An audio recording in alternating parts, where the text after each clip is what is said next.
میں انشورنس کے حوالے سے ایک سوال کرنا چاہتا ہوں کہ لائف انشورنس جو لوگ کرواتے ہیں آیا اسلام میں اس کی اجازت ہے یا نہیں؟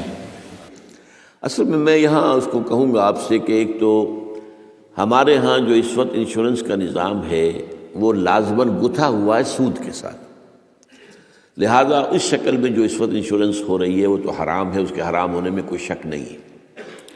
البتہ یہاں پر پیور انشورنس کی بات اگر کی جائے جس کے اندر کہ کوئی سودی معاملہ نہ ہو، کیونکہ وہ پھر انویسٹ کرتے ہیں اور اس کا بھی پھر وہ جو ہے وہ نفع دیتے ہیں، وہ سب کچھ ہے، وہ سارا معاملہ ہے۔ اسی لیے جس نے کوئی بڑا بینک بنایا اس نے 7 انشورنس کمپنی بنا لی،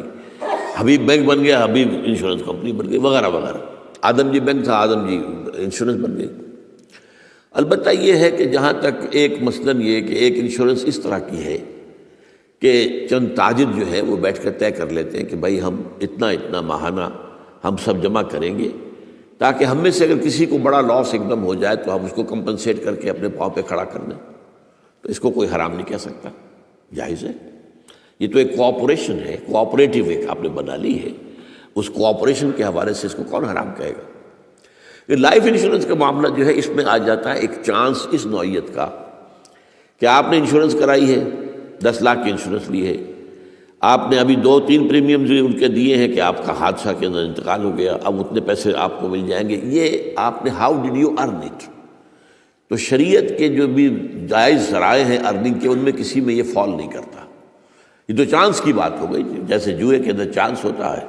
آپ کا داؤ لگ گیا تو آپ کو جو ہے وہ 12 ہو گئے، اور نہیں تو ظاہر بات ہے کہ آپ کی اپنی رقم بھی گئی۔ اسی طریقے سے یہ ہے کہ اگر وہ آپ نے جتنا بھی رقم جو ہے دی ہے وہ ہو سکتا ہے کہ وہ آپ بالکل ٹھیک ٹھاک اس وقت تک رہیں۔ میں پورے نظام کو چونکہ جانتا نہیں ہوں اس لیے میں اس میں رائے ویسے دیا نہیں کرتا، اس میں میرے بیٹے سے آپ ذرا بات کر لیجیے کہ کسی وقت آ کر جنہوں نے PhD کے کورسز مکمل کیے ہوئے ہیں اسلامک اکنامکس میں، عاطف وحید، تو وہ ہمارے وہاں قرآن اکیڈمی میں بیٹھتے ہیں، تو کبھی دن میں آ کے بات کر لیجیے۔ لیکن یہ چند باتیں وہ تھیں جو میں نے آپ کے ساتھ جو میرے سامنے واضح تھیں وہ میں نے واضح کر دی۔